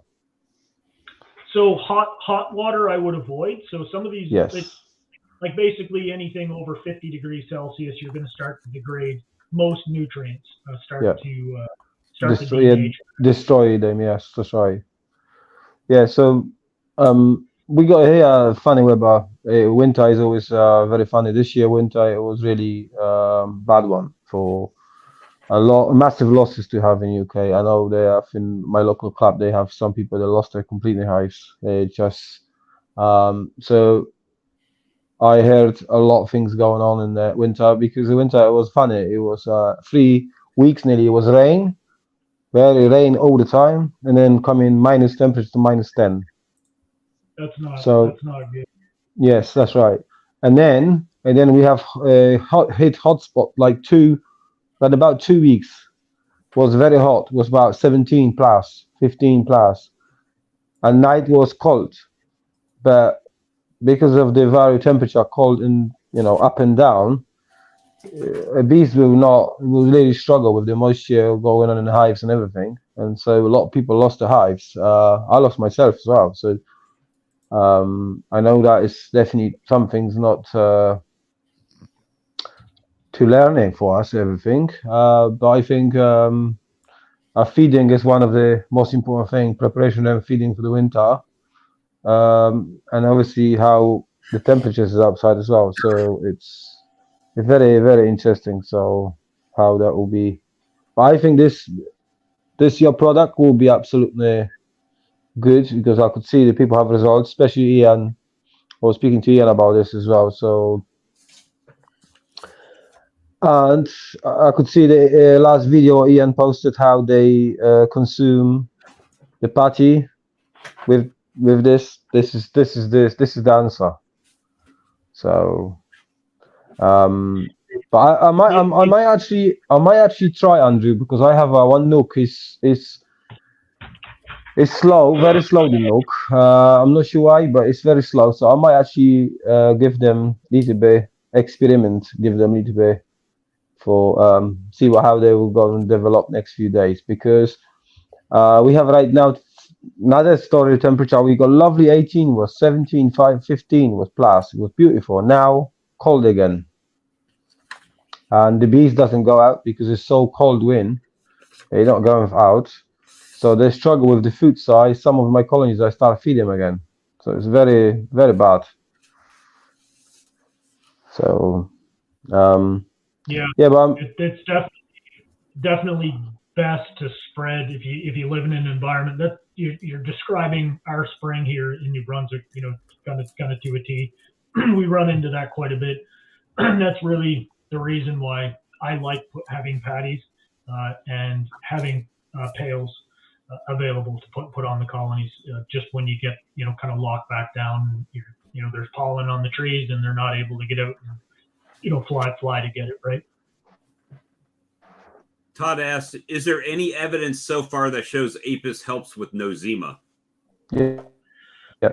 So, I get that question quite a bit. And what I would say is that I would encourage you to go to PubMed or any other repository for peer-reviewed literature and start picking those elements out and kind of pulsing those search queries, and you'll get the answer to that question. Right now, I'm not in a position to make any claims one way or the other, but what I will say is that I'm very interested in getting a direct third party outside of Apis Biologix PhDs involved in some research to answer those questions. But not just nosema. I have interest in viral loads, and I have an interest in microbial composition of the microbiome as well. Essentially, I kind of danced around that question, not very gracefully, but I'm very cautious not to make any claims of like therapeutic functions. I want to know those answers, but the only way I'll make those claims is I'll let other research publications make that statement for me over time, essentially. So, Andrew, do you think there's a potential of being able to feed our bees something that would help them fight viral loads of due to mites and stuff like that where they, that's, Absolutely I do. Yeah, absolutely I do, and I'm aggressively pursuing that nutritional composition. We know that that's the case because you look, and this is already well documented. This isn't my opinion. We already know that during a good nectar flow and a good pollen flow, that viral titers inside the colony will go down. So there's components of floral pollen and components of floral nectar that are well documented to be antiviral. Now, addressing the key amino acids, that basically what we need to do is we need to mimic those nutritional profiles. And then probably what needs to happen is to get a therapeutic action, we're probably going to need to up the dosage range. Basically what I think would be ideal for beekeepers to employ, hobby, sideline, commercial, or otherwise, would be we treat for mites, and we know that we need to treat for mites because the viruses that they vector will collapse the colony. It's obvious, everybody knows that. But when you treat the mites, you don't get an immediate and subsequent knockdown of viral titers. That takes almost a complete population turnover inside that colony before you'll get those viral titers down. And by the time you get that complete population turnover, the mite levels have creeped back up to the point where, so it's this constant viral load challenge that we have. And the reason we're treating for mites is because of viruses. So in order to be truly effective there, what I'm thinking we need to be able to do is we need to have something that's easy to employ, that's nutrition based or based on the natural components of a honeybee's diet. What dosage range, that's what I kind of have to figure out here. But to employ it simultaneously with your mite treatment. So at the same time as you're knocking those mite loads down, you can be knocking the viral loads down at the same time. That's kind of what where I'm pointed right now. Right. I mean, I haven't kept up with it, but I presume that the science community has identified pretty much most of all the viruses that the bees have contracted from the mites and whatever, I presume. Yeah, there's a growing list there for sure. I think it's fairly well understood, but there's probably others that just haven't been identified. All right, so we've got about 12 minutes left on the stream. So I'm going to ask, going forward, we know what you got now. We know there's like Project X in the background over there with Ian. Where do you envision Apis Biologix as a company moving forward? Your ultimate goal? What I hope we can do, Bob, and that's a good question. And what I would like to do, what I'm most interested in is honeybee health research as it relates to nutrition. So what I'm hoping can happen here over time, and the free market will kind of dictate whether or not we're, gone next year or around in 15 years. I don't know the answer to that question, obviously. But what I would like to do, if the capital is there, is I'd like to be able to work with researchers from wherever they want to work with us in the world to get the answers, to make what we've already done, to validate it, like to get the answers to the questions that were popping up here. Is it effective against nosema? Well, I'd like to have third-party research to give us the answer to that. Our first research collaboration, I want to look at metabolic and immune parameters. Like, can we enhance the immune capacity of the honeybee when we provide these therapeutic nutritional interventions? I want the answers to those questions. I need to partner with PhDs and labs to do that. that's what I think the future looks like for Apis Biologix, is a continuous collaboration with research teams and labs to start to flush some of these things out. I don't want to be, I don't want to just launch new products and be, hey, we have this new shiny thing that, that's not at all what we're looking to do. I want to make these two products better in a data-driven way. And I really want to bring a functional, antiviral can't be a part of the marketing because then you're into drug territory. But the way that a product like that needs to be discussed is, you're providing nutritional inputs to enhance the immune capacity of the honeybee, which in a downstream manner will impact viral titers inside at an individual colony and apiary level. So it would be immune supportive, formulations to kind of go hand in hand with your mite treatments. That's a step for us. But it's research. It's research. That's the piece that that's our next step, and the step after.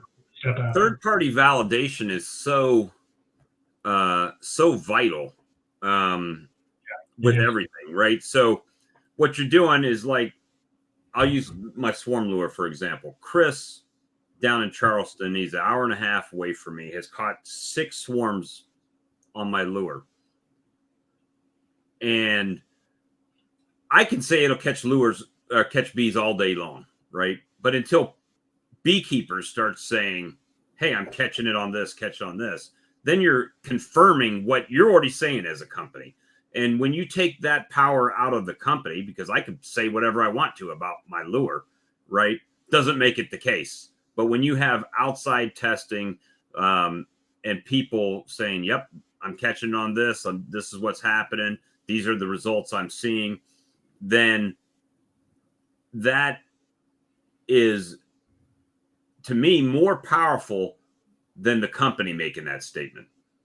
Yeah, it absolutely is, Bob. I couldn't agree more. That, look, I've really kind of positioned my whole proposition to people and other beekeepers is that I want everybody to know that if you're spending a few dollars on a package of Apis Biologix, I want everybody to know that there is multiple peer-reviewed publications to back up every decision that I've made for each element in these formulations. And I can back that up all day long. What hasn't happened is these formulations are first of their kind. They don't, there's no data on these formulations. There's lots of data, peer-reviewed data on each individual component producing a beneficial physiological effect. But to bring them into an overall nectar nutrient profile mimic, no data, no third-party research exists on that. That's the task at hand right now for Apis Biologix, is to find the right labs to work with to get us that validation. So, beekeepers we're all skeptics right to the core, and the reason being is that we've been bombarded with,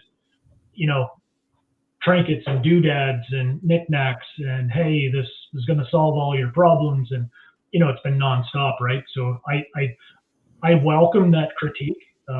For those that are looking at these formulations with a critical eye, and absolutely, I wouldn't blame you a bit if you waited a couple of years before until we get that. Wouldn't blame people a bit for that. I get it. But it's funny because every single person, like, I'm gonna call Charlie. Charlie's my friend, but I'm gonna call Charlie's name out because I remember very distinctly early last year he said, and I quote, and it's somewhat of a paraphrase, I'm not going to put any additives in my feed just for that reason, right? Is because you've tried the stuff and it wasn't working. But he went out on a limb and he bought a pack of Apis, and then he tried it and he saw results. And every single person that I've in the chat has tried Apis, including myself, has seen results with the product. So it's and that's even Jason. I honestly went into my fall test apprehensive and was pleasantly surprised. That's everybody. So yep, you can take the common denominator and you can say the only common denominator in all of us is the product we use. The geographic location is different. The temperatures are different. The seasons are different. Everything's different except for the one product that we all used in common. And it worked. But like Andrew said, I mean, he can say all day long that it works. And just like you, Bob, you could say your swarm lure works all day. Well, everybody else that don't know, they may be thinking, oh, they're just saying that to make money. But when you have outside parties confirming what's going on, and they're confirming in a way that it's not actually benefiting them financially, then people start looking, saying, hey, they're not getting paid nothing for this, and they're saying it works, so something must be good. Yeah. Well, I think that, like Andrew said, there's right now there's a lot of products. You go to Hive Life Convention, there's table after table after table of products there that I think Ian stated this. I didn't even like, have a table. I was just walking around with a T-shirt on.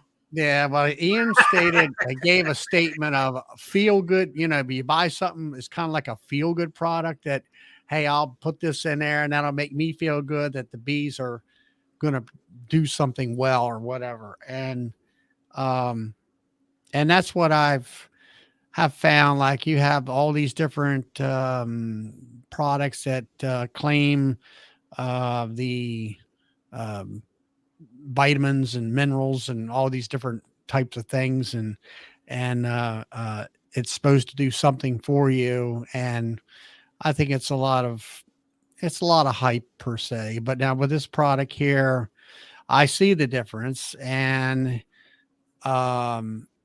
like with his, if he can get this product that helps the bees combat the viral loads, you know, what we're going to start, and we're starting to see this just with the Apis biologic control, is that I'm not a pre-mite beekeeper, and nobody else here in this group is that I know of. But I've talked to older guys that, were pre-varroa mite beekeepers, and their biggest problem they had in their heyday was that the bees produced, more bees than they could handle as far as their mite or their, hive, the amount of hives that they would have. And I think this is what I'm starting to see with Apis, is that it promotes growth. If Andrew can kind of come up with another product that helps them fight the viral loads, and then we all as beekeepers do a good job of killing mites on top of all this, we're going to be back. We're going to start seeing the pre-mite bee, the hives where they're going to be flourishing, they're healthy, they're active, they're super strong. Our biggest problem is that they're wanting to swarm on us. They're going to multiply to where we got to be more splits because of the amount of bees that they're producing and everything. So, you're describing my vision, Charlie. Yeah, well, and I think that part of your vision is here. I mean, I've seen, the amount of bees that I've got in my hives this year is like, whoa. It's like, where did all this come from? And I did have some, I had one honey hive that didn't, went queenless on me, but that's beekeeping and that kind of a thing. That's right. Right. And I have my nukes there, and, they're bees from top to bottom, and, 5/5 is what I usually run, and going through the winter. And, but it's, your product's not a gimmick. It's not, I forget Thank you, Charlie. Normal snake oil. Snake oil. Yeah, it's not snake oil. It's definitely not snake oil. And then there's other products out there that I look at them like, boy, that's a lot of expensive fondant, or that's a specific kind of additive juice And I'm like, what's it supposed to do? Well, it's supposed to do this or that. That's And why I stopped with the Honeybee Healthy and all that, because well, I stopped doing all that stuff years ago. I mean, I watched when I first started. I found a guy, the Fat Bee Man, and he talked about tea tree oil and all these here essence of oils, and then you had Honeybee Healthy and all those different things. And all I found is that just takes more money out of your pocket, and it really does not do anything beneficial for your bees in general. And compared to what I seen this spring, all that other stuff was just, at the time they didn't know what to do when it came to rural mites, so they tried everything, that kind of a thing. So anyway, I appreciate those comments, Charlie. I really do. I think that you're definitely on something, and continue on with these new products that you're getting through with the science and everything. And I think that's the biggest thing is that you have a very good science background, and you've looked at it in a different way somehow. I'm not sure exactly. You're like you say, you're taking sugar water and you're turning it into the closest thing to nectar possible. And I think that's our objective. We're working on it.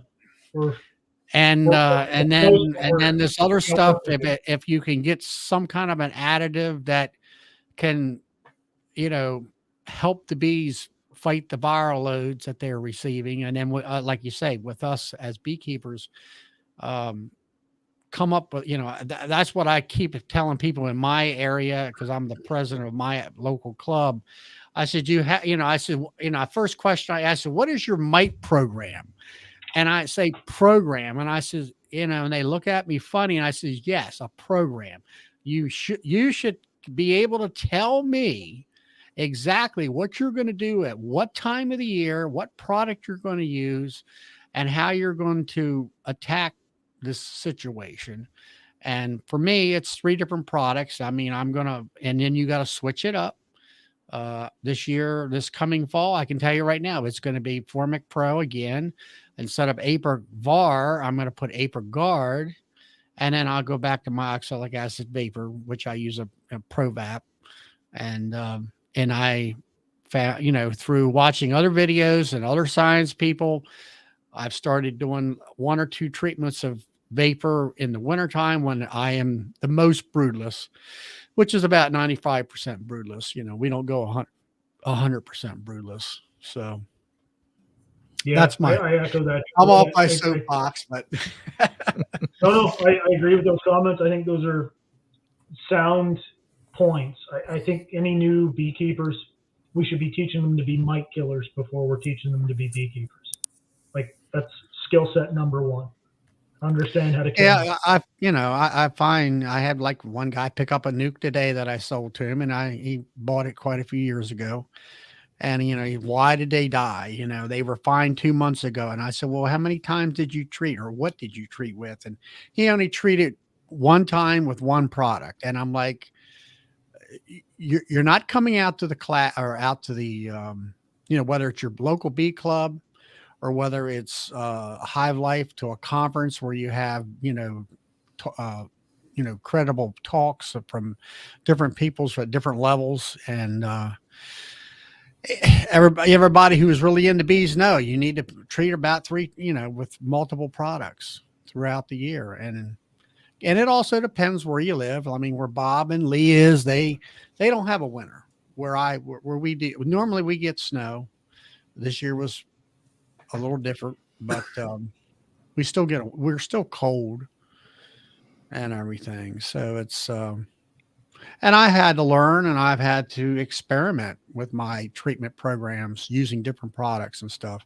I thought that oxalic acid vapor was the end all thing to use. And I found out that, I lost half of my nukes 1 year by, using a lot of OA instead of using other products along with it. So anyway.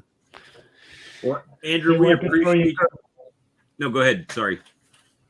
I'm just going to say bees like to throw curveballs. Yeah, but well, what I was doing was I was treating multiple times a week for consecutive weeks, and thinking my thought was I was going to be like Aprivar, with only oxalic acid. I was going to get the mites as they were coming out of the comb. Well, that didn't work. So, so I replanned my strategy. So far, it's been working. And then with the National Honeybee Survey that I was, asked to take, it proved my strategy did work this year. So, Good. Andrew, I want to thank you too. I really appreciate the answers to all my questions. I think you did a great job. I think you did a great job of not making claims you couldn't back up. That really shows your integrity and sincerity behind your product. And I'm telling you, man, the more things like this you do, the more successful your product is going to be. When you get that information out there directly, it's really going to help you. So thank you. I appreciate it. I appreciate that feedback, Brian, and I appreciate that astute observation about my reservation to make claims that, yeah. Thank you. I appreciate that. Yeah, you're welcome. Thank you. Bob wins the internet for awesome guests tonight, Brad says. Well, that's because you stopped coming on, man. We'd win it every week if you kept coming on. We can do this again. This was actually fun. We can do this again, Bob. Well, I appreciate it. And Andrew, we don't talk as much as we used to because our levels of busyness has increased this time of year. But, tell your wife, don't think I'm out of the picture. I'm still your side chick. It's a running joke between me and Andrew and Andrew's wife. So that's an inside joke. Because we were talking so much when I started becoming a distributor that it was like he was spending more time talking to me than he was his wife. So that's how that joke kind of got started, guys. But at any rate, guys, it's 7 after 10. Lee's got work in the morning. Andrew, Charlie, Brian, myself, we all have work tomorrow. We appreciate all of you guys. Andrew, thanks so much again for joining us and sharing your time and information and knowledge with us. And, my shipment came in. My shipping department is packed down. So if you guys need any, I've got it. It's, very well organized in the bamboo box over there, But, hey, I will say one thing. When you order from Andrew a bulk shipment, his packaging, I've got about 27 miles of labeling material. I only ship that leftover labeling material to you. To me, probably. But anyway, guys, we appreciate you. Thank you so much, and y'all have a good evening. Yeah, thanks for a great product, Andrew. Yeah, thank you. Appreciate the feedback, Charlie, and thanks for having me on, guys.